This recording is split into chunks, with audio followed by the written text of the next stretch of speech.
That's okay. You're slacking, Taylor. But maybe we can more later on.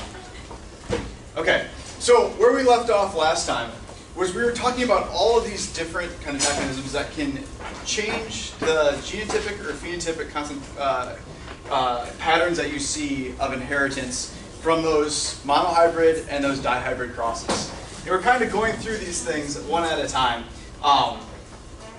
And well, last time we looked at sex determining mechanisms and sex inheritance, and we started to look at pedigrees. Today we're going to go through the last half of pedigrees, and we'll go through different dominance phenotypes that you can have. We'll talk about penetrance, allelic series, and gene interactions with epistasis. On Monday, we'll be going through gene by environmental interactions and maternal effects. Now, each one of these different things can alter the phenotypes you see in the F1 or F2 generation. But what's important is determining, after you see what phenotypes are in that F1 or F2 generation, being able to think about which of these mechanisms is actually acting. If there's one or two loci acting in the system, because we won't talk about 3 or more loci really, and how that each one of these things could be affecting that. Okay, so this is where we left off last time. We were talking about autosomal recessive traits, and we're talking about this pedigree and what you should expect if you see an autosomal recessive trait for inheritance across a particular pedigree. And we had this structure that we were going for where I was giving you an example up top, mainly from the book. We were talking about the general patterns you might see, but I was telling you that the most important thing is always going through the inheritance at the gametic level up here and thinking about how alleles would segregate through generations. That's the only way to truly know if you have the right type of inheritance pattern for your particular pedigree. So those autosomal recessive traits, obviously you skip generations fairly often here. When you have when you mate between relatives, consanguineous relationships, you tend to see this coming up more often because these autosomal recessive traits tend to hang out in heterozygotes through multiple generations. It's only when those heterozygotes come together and mate that we actually see expression of this particular phenotype. More important for today, if we're talking about other X-linked phenotypes, X-linked autosomal, or X-linked dominant, or X-linked recessive, in this you often see both males and females affected in multiple generations too. And we talk about this particular inheritance pattern because so each of these two individuals in the parent generation are heterozygous for this particular big T or T trait that we have up there. If one of them was not heterozygous for this trait, everyone through this phylogeny, if they're homozygous for that dominant big T allele, no one in this phylogeny would be affected by this trait whatsoever. So these two have to be heterozygotes. And through every generation that you see, when you're mating with heterozygotes here, you're going to see that only 25% of the progeny actually are affected by this particular trait of interest. So again, many people do not have a ton of kids. So if you only have a couple of kids, these frequencies might be skewed in these generations too. You can see here it's only 1 out of every 3, which is not 25% clearly. But if you have more and more children, say somebody was able to have 20 children, it would skew closer to these percentages here for random mating. Okay, so quicker question number 1.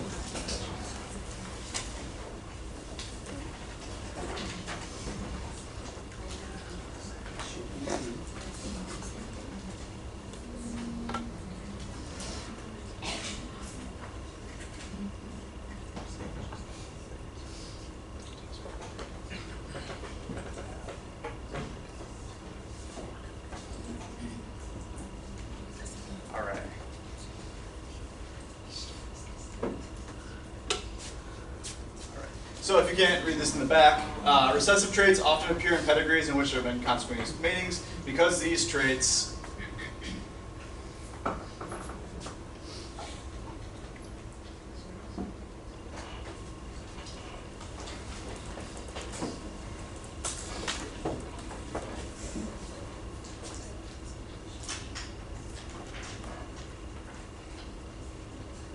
give you another 30 seconds more.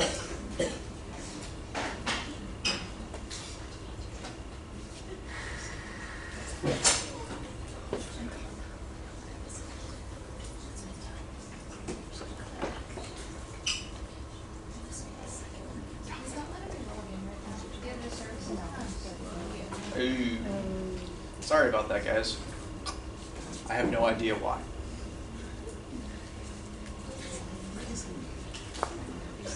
Let me know if you continue to have problems. Keep on trying throughout the lecture here, because there'll be 3 quicker questions today. How many people are having trouble logging in?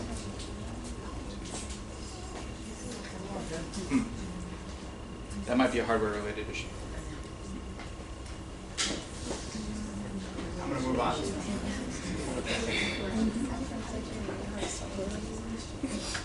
All right. So most people got this one right. The answer is B here.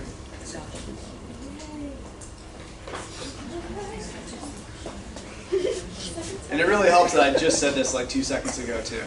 So this is really testing what this word right here, consequentious, actually means. It means matings between different relatives. Yes, autosomal recessive traits tend to skip generations, but that's not why consequentious marriages result in these traits. It's B, appear only when both parents carry a copy of the allele for the trait, which is more likely when parents are related, because they tend to have that heterozygote carrier running in their families.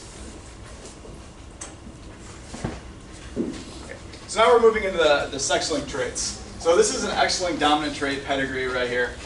And a couple of things to say about these pedigrees. So similar to the autosomal dominant traits, this often occurs in every generation. And every affected child has to have at least one affected parent in this to be able to get at least one allele. We don't necessarily know if this affected female up here has just one allele for this particular trait, or 2 alleles for this trait, because again, it's a dominant trait. And this is often really hard to distinguish from autosomal dominant traits. There's a couple things that you can actually look at here, particularly when the male is affected. That means that X-linked dominant trait, that he has one X allele that's affected essentially in here, and he is always going to pass it on to every one of the female progeny that he has. So all of the females should be affected when a male is affected with this X-linked trait. So looking at this through, just going through the allelic variation very quick, we're using A for affected allele down here, N for non-affected allele. So when you have this, the male has a non-affected allele. Males will have that 50-50 sex ratio it all depends on that female allele.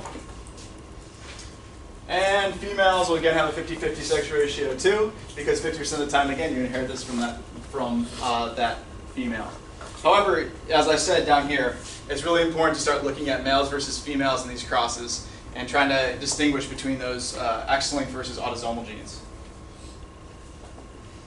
So if we're looking at X-linked recessive traits, again, many of the same things apply for the autosomal recessive traits, and these tend to be even rarer in the phylogeny. And they tend to affect more males than females. As you can see, there's 3 males affected up here, because they only need, again, one X allele that's affected. Yep, in the back. Do you have any idea how to turn the screens on?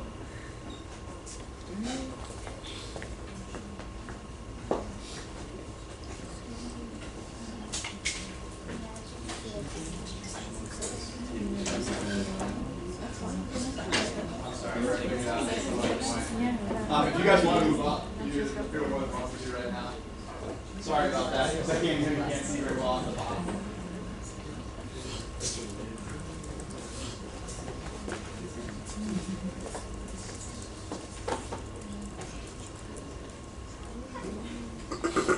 Yeah. Okay, sorry about that. So these do tend to skip generations. Let's go to actually what we look like when we're going through this. So, because males, when we get our parents, when our female has one of these affected alleles, we'll clearly see there's a 50% inheritance rate in males because it's only dependent on that female allele. And for males, they only inherit one of those, only from the female.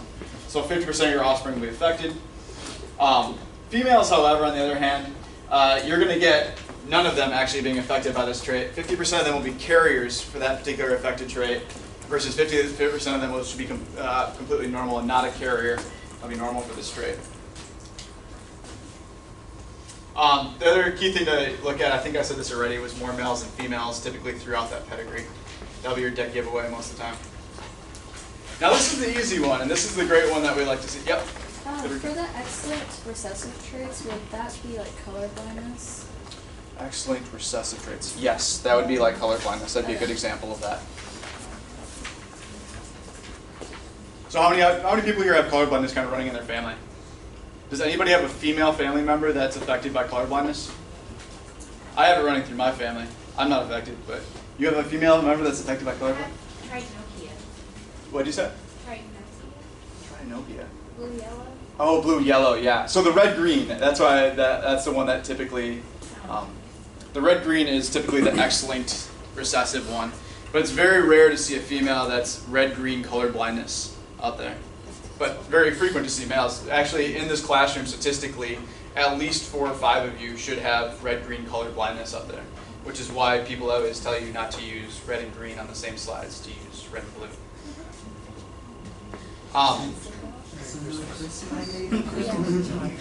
All right, Wiley traits, going through this.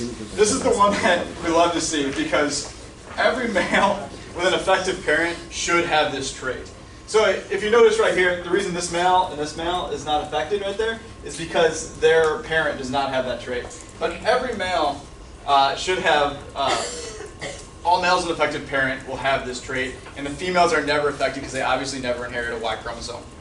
But very, very few traits actually have this inheritance problem.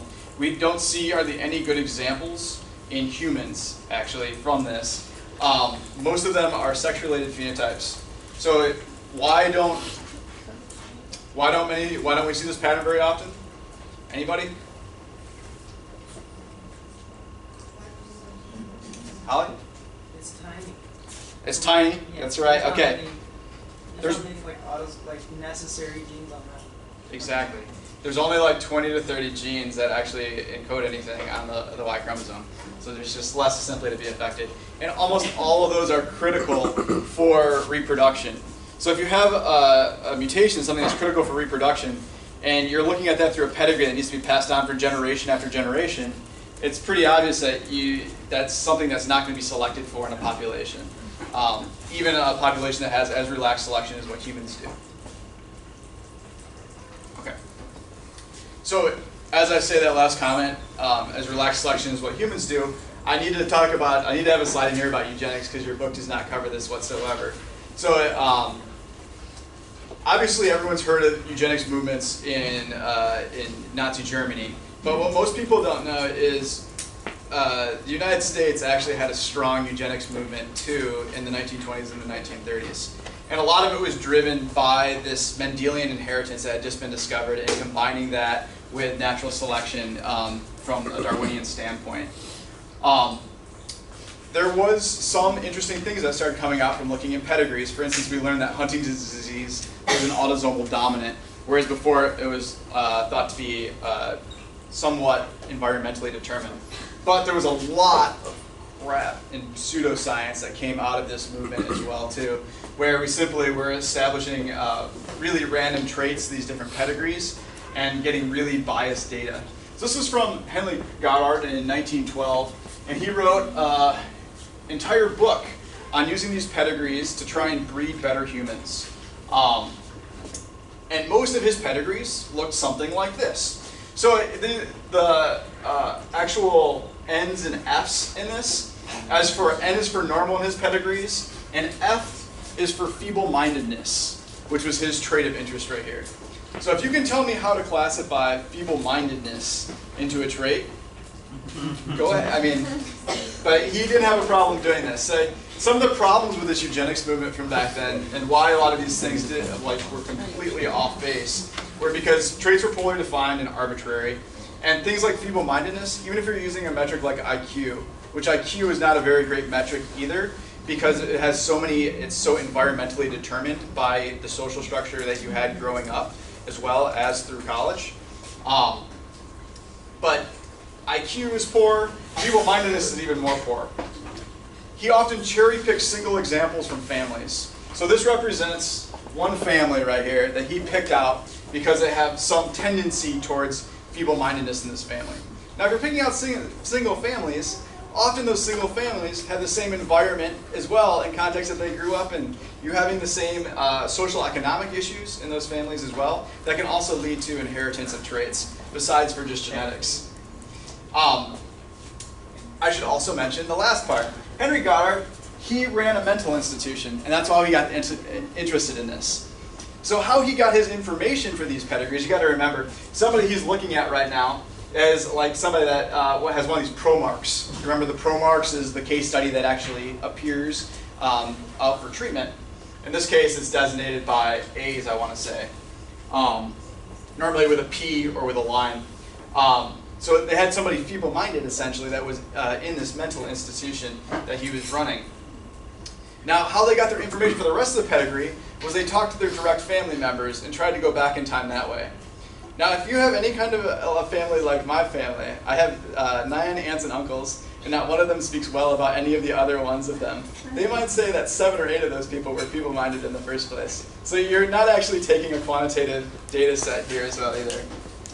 This is a lot of the problems that were occurring with the American eugenics movement back then.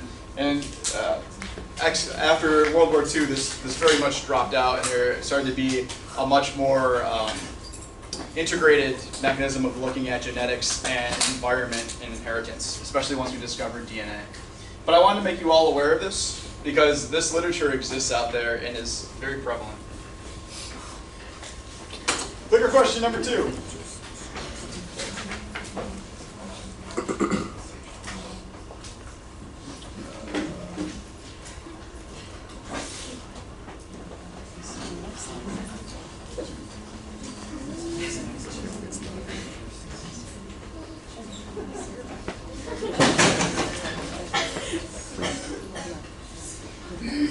All right, so I'm going to start this and I'm going to go back to the PowerPoint because I can't put a picture on this.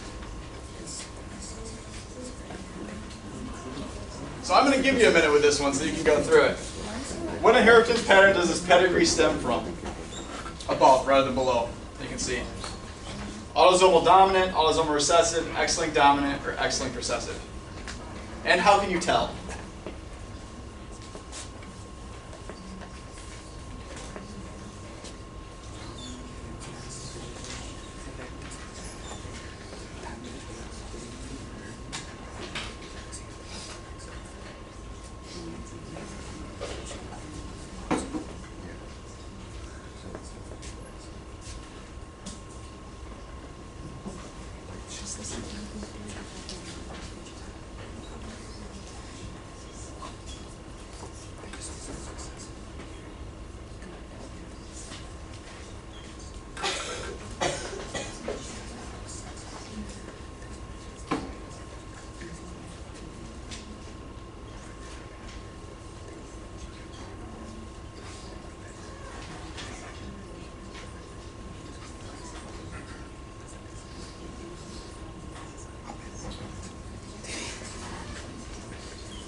How many people are done?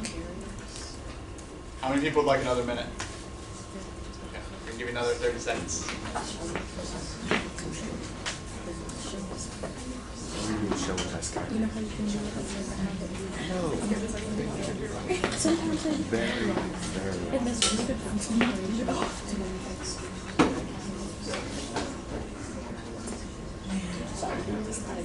I mean, yeah, but maybe they don't know.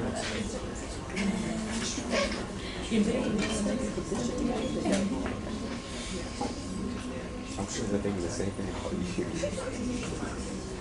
Give you the information on it.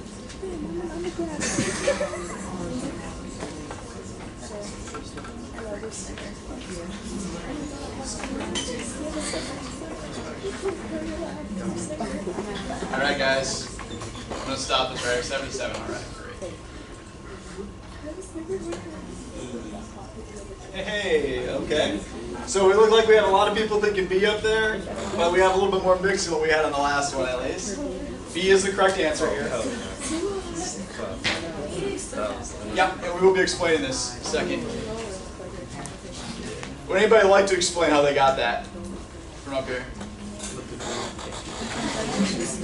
Okay, let's go through the process of elimination here. So what I would do with any one of these pedigrees is I go through the process of elimination for the different traits. So, is this Y-linked? It classically can't be Y-linked. This male right here, the affected female on top has a male progeny that, affected males have male progeny that are not affected by this trait. Okay. Is this X-linked? It can't be X-linked because this is an affected female out there. So every male that she would have would carry that trait. If it was a dominant, well, no, she's affected, so she would have to have 2 affected chromosomes. So she would automatically pass one of those on to the male. So this could not be an X-linked trait simply because of this interaction right here. Now, could this be an autosomal dominant trait? No, it can't be an autosomal dominant trait either, because somebody that's affected up here that has 2 alleles, again, has 2 children that do not have that particular trait. But if you look through the phylogeny, or if you look through the pedigree up here, and you look for that autosomal recessive, so by process of elimination, we know it has to be B, starting off right there. But you can look through the pedigree too and figure that out, because every one of these correspond to that as well too. And I recommend always going through one generation just to check yourself right there. So even if you have an affected individual with that autosomal recessive trait, if they're simply passing on only one of these alleles, and this is homozygous for that dominant allele, neither of the progeny will show that affected phenotype right there. But there's other places that you can look in this phylogeny. Okay, so like between 10 and 11, you know that 11 would be homozygous for dominant?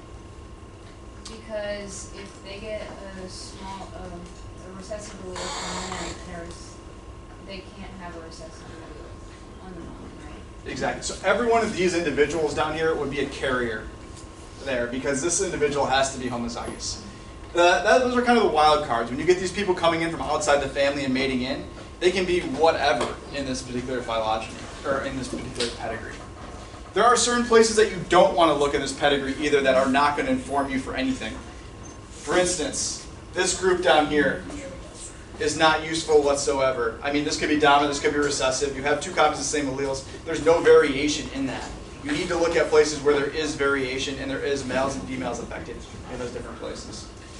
Does everyone kind of get how I went through that pedigree right there to figure out which one it actually was? So it'd be yes. So I just want to follow, the question never even came to me. Really? Sorry.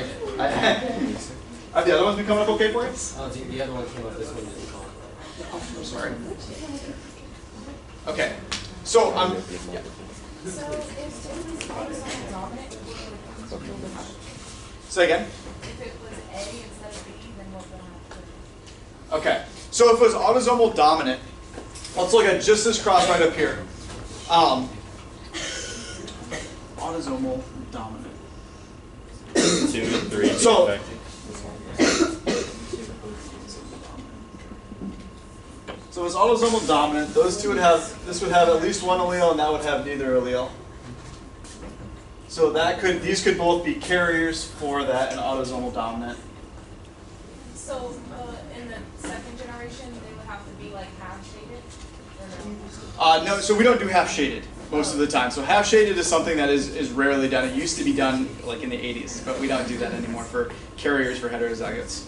But this would be something that would inform you of autosomal dominant allele, because these would have to be a carrier. If this was an autosomal dominant trait, one of these two would have to be a carrier, and they'd have to be affected to be able to have an affected progeny right there. So it's just about figuring out these different places in the pedigree where you can see these things. So I'm moving on from pedigrees. We're going to dominance relationships right now. The dominance relationships that you typically see, we look at these in the F1 generation. So when we have a heterozygote, where does the phenotype of that individual fall between the 2 parent phenotypes? So what we've been talking about thus far in the monohybrid crosses that we're looking at has been a situation with complete dominance. So, for instance, if you have a red and a white flower, we're either saying that in that F1 generation that you have, you see either a red flower if the red is dominant, the red allele is dominant, or a white flower if the white flower is actually dominant. That is not the situation that occurs most of the time in nature. Mendel picked a lot of traits that gave complete dominance, but he also picked a few that did not give complete dominance, such as flowering time as well too. In that, he saw more evidence for something like a blending inheritance type of thing, where you get what we call incomplete dominance. In that, your F1 can fall anywhere in between the phenotypes of the two parents. Now you can envision why this would be a common situation, especially for something like flower color here. Because if you're thinking about what flower color actually is, it's the production of anthocyanins within a given flower.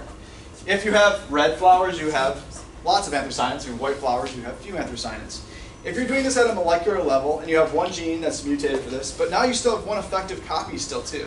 So there's a good odds that you'd produce something in between those two phenotypes, because you'd just simply be expressing less of the particular protein and thus less of the downstream anthocyanins that you would have in in this parent phenotype. But you would still have something compared to that white phenotype. In a molecular sense, incomplete dominance makes a lot of sense and is very logical. Now, how do we know what the dominance relationships are? It's basically we have to cross these two things together, which makes this a fairly difficult thing in humans without using pedigree data. So every cross is essentially an experiment right here. Now, most people don't distinguish between incomplete, like different shades of incomplete dominance. So all these different colors that you see from light pink to fuchsia, more fuchsia, somewhere in between this is considered incomplete dominance.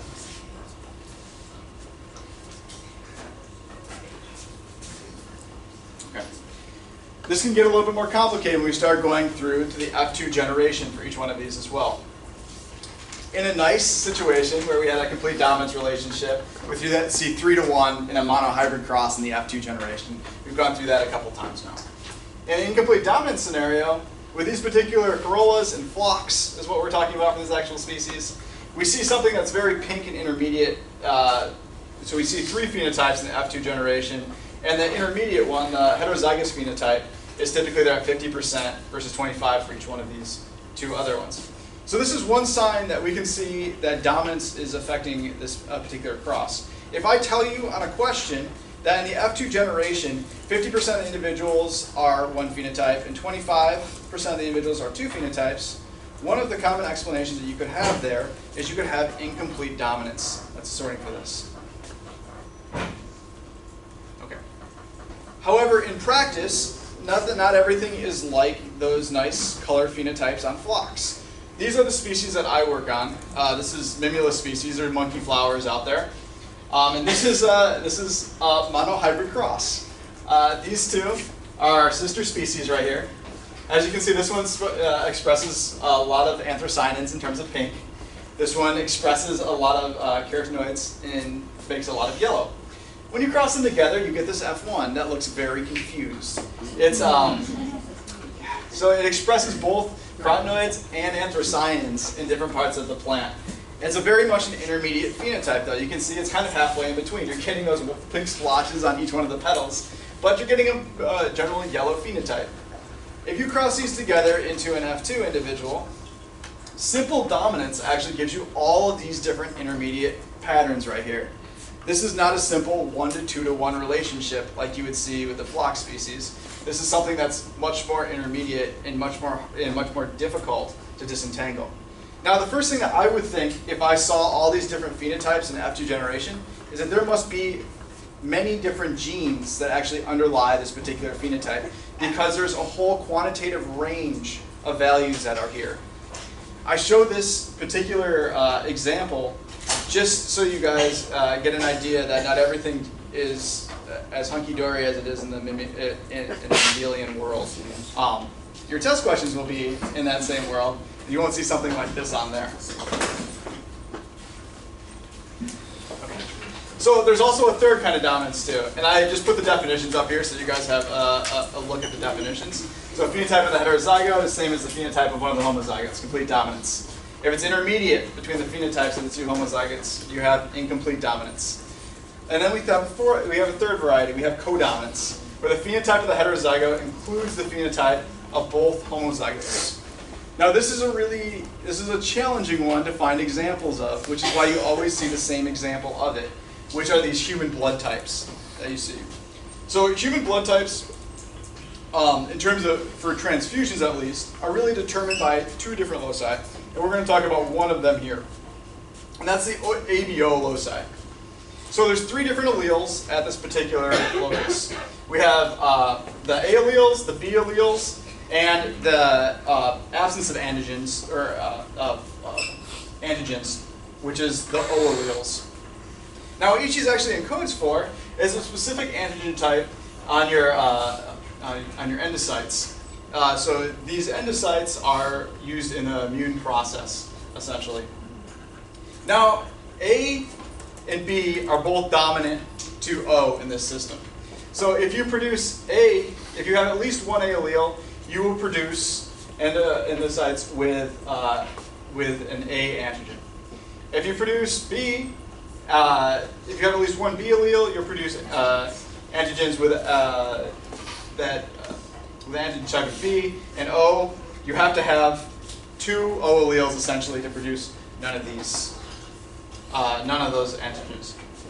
Now, if you have that AB type though, that's your example of codominance right there, because your antigens are both A and B on the outside of those erythrocytes, which is really nice for you.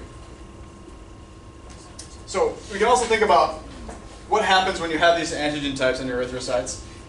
So when you are invaded by some kind of foreign particle, say blood from an individual that has a different type than what you do, you're going to create antibodies to try and get rid of that. And what those antibodies do is they're going to try to clump these cells together, and basically your body will reject this because of that clumping. So if you have that A blood type and a B, you get B blood from a recipient, from a donor, you're going to produce anti-B antibodies, and you're not going to accept any of those. The only blood that you will actually accept is from somebody that also has that A blood type. Same thing for the B blood type, you only accept B blood types, as well as those B. And if you have O blood types where you don't produce any antigens, you can actually accept, they can donate to any one of these given blood groups over here. AB, however, because they produce both of those antigens and they don't produce antibodies to anybody, they can get blood from anybody, which is really nice for them. Okay. We'll come back to this later in a different part of the lecture when we're talking about multiple different alleles at a single locus. But we'll leave this for now. The example of codominance that you see is with those AB individuals where you have at least one A and one B allele, and you're able to produce both of those antigens on your erythrocytes. Okay. So, as I've also mentioned many times before, Mendelian traits are now what we see for the most part in nature. For the most part in nature, we see quantitative traits, like human height over here. And we can also calculate the degree of dominance that we see for these particular quantitative traits. So by looking at the contribution of a locus to a trait. So if we take two particular parent individuals from this particular distribution of human height, looking at the frequency. So we take one from each side of that particular distribution. So that's going to be one fairly short person and one fairly large person. We can look at the difference in height between the two homozygous alleles here, the big H allele and the little h allele. And if you look at that, where we think an example of complete dominance would be is if that heterozygote would produce a difference in height that's exactly in the middle of those two individuals. Now we can look at the additive effect of that allele through math as well. It's simple. It's simple subtraction between that dominant homozygote and the recessive homozygote. And then if we're looking at the effect of each individual allele of that H allele, we have to divide by 2 because you have two H alleles there. And we get a value called A, which is the additive effect of a particular allele. Right? So you can also do something fairly simple to look at dominance relationships. So dominance, you can look at with this relationship right down here. Sorry to those of you in the back right there. What you have for this dominance relationship is essentially we're taking this value right here, that A, we're looking at halfway in between the double homozygote, dominant homozygote, and the recessive homozygote over here. And we're subtracting the height of the heterozygote individual from that. So if the heterozygote falls directly in the middle here, we would have had 1A in the middle there, and you get a dominance relationship of 0. So your dominance relationship, that D right there, measures your amount of deviation from complete dominance, essentially. And those are your definitions that you have over here. So additive effective allele is the contribution of each allele to the phenotypic differences that you see. And the dominance, D, is the deviation in dominance from incomplete dominance that you see. So often we don't do this with a single individual with 2 parents right here. What we would do is we take a large set of individuals and we just genotype them all at that particular locus. So we get some sort of average with variation for each one of those 2 homozygous parents and for the heterozygous people that have that locus too. And we can use that within the same equation up here. So it's not a simple cross between 2 individuals like we do in Mendelian genetics, but it can actually apply to a wider group of people by using quantitative genetics as well.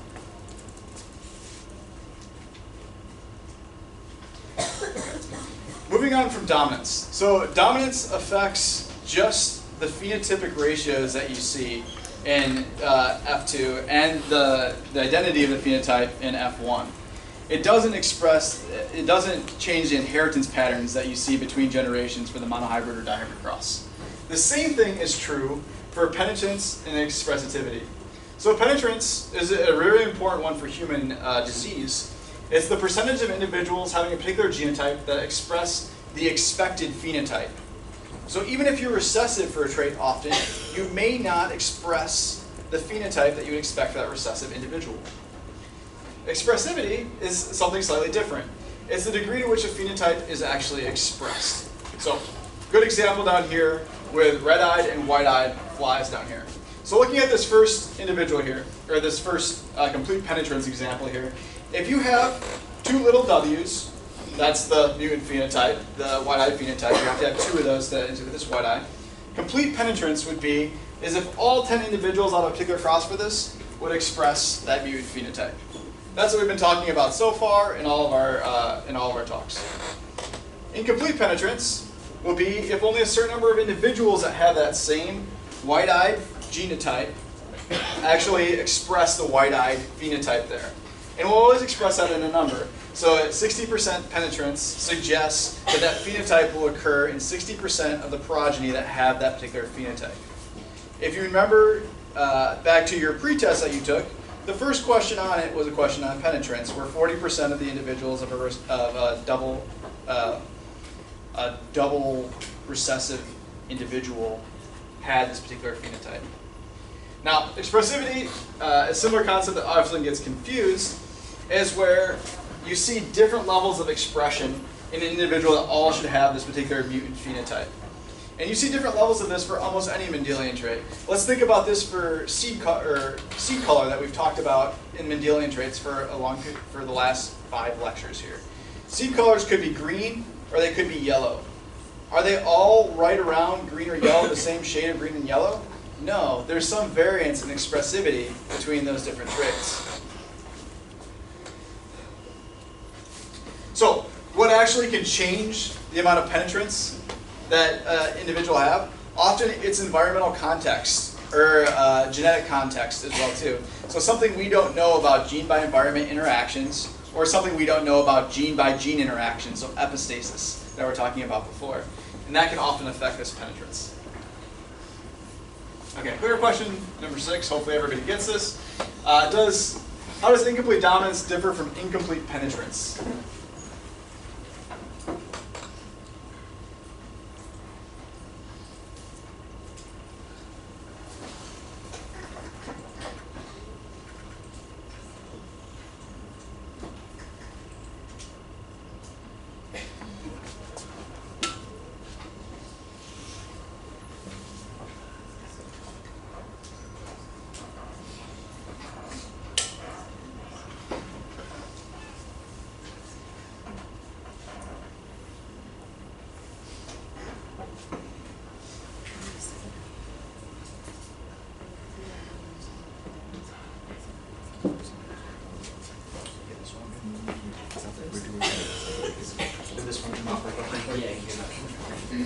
Sorry for that.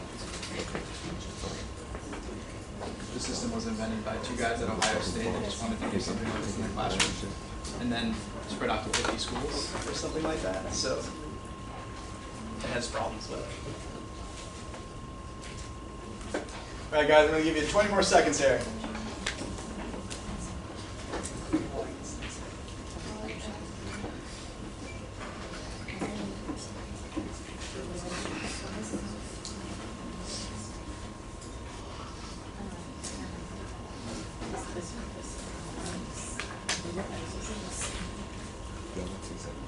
All right, we're stopping.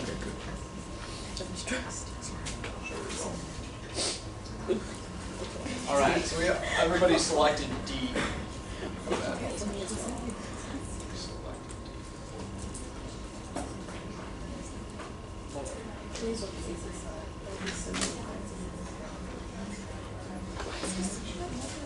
Yeah, so D is the correct answer here, guys. In incomplete dominance, the heterozygote is intermediate between the homozygotes. In incomplete penetrance, some of the individuals do not express the intended phenotype. Go through the answers quick. Incomplete dominance refers to allele at the same locus.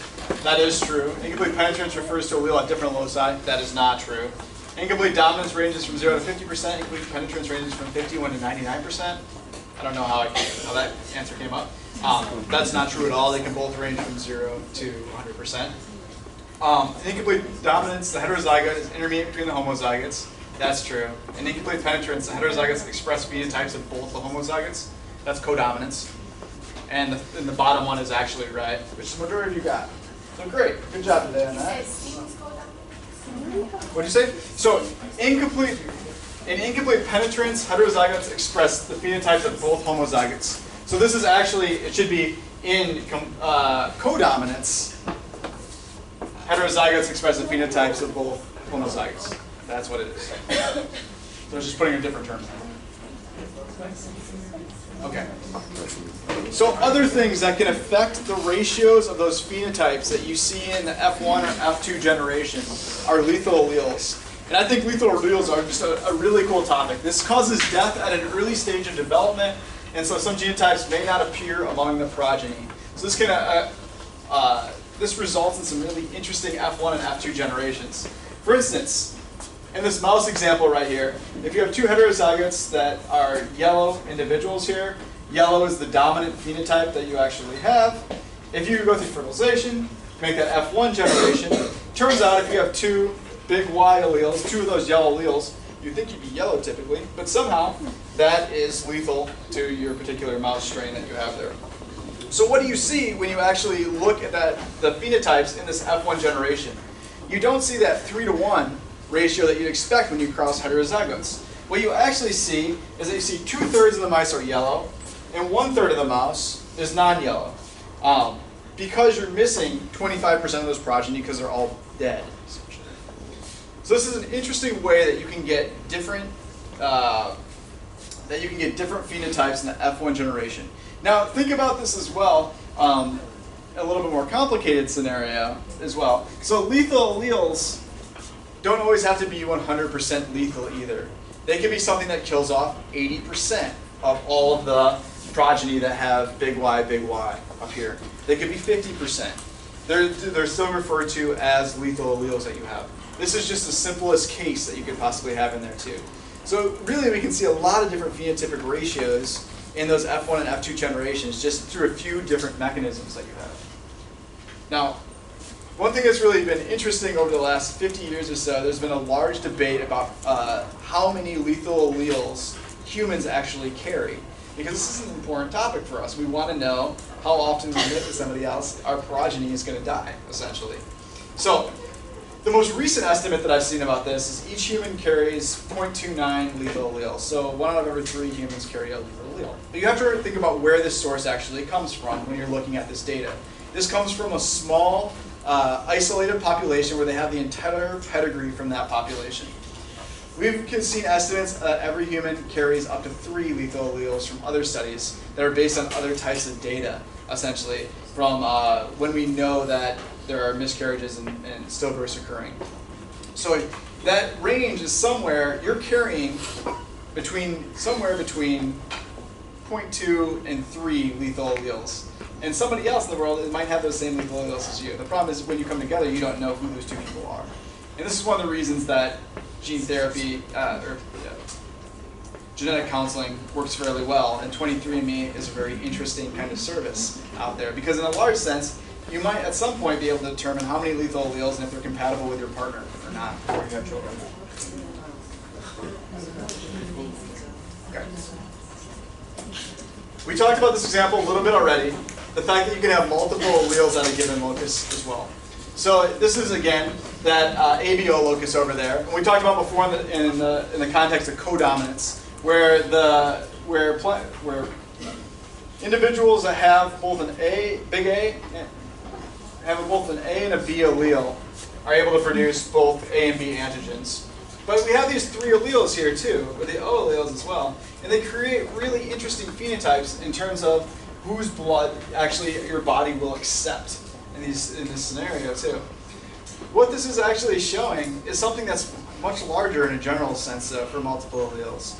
There is often large allelic series at different loci, and because alleles are not something that are uncommon. Think about what an allele actually is. It's a given series.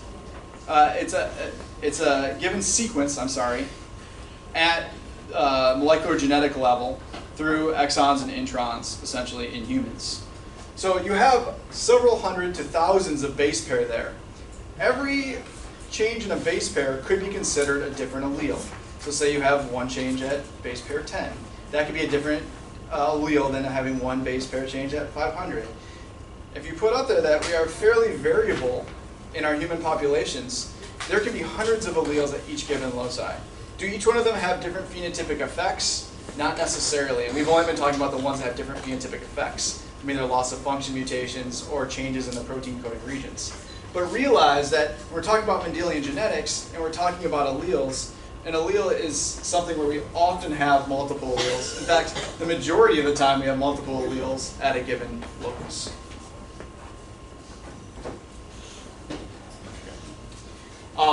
So just give you a quick overview before we start again for next time. This is where we'll take up next time too, is looking at gene interactions, where these effects of genes at one locus depend on the presence of alleles at the other locus.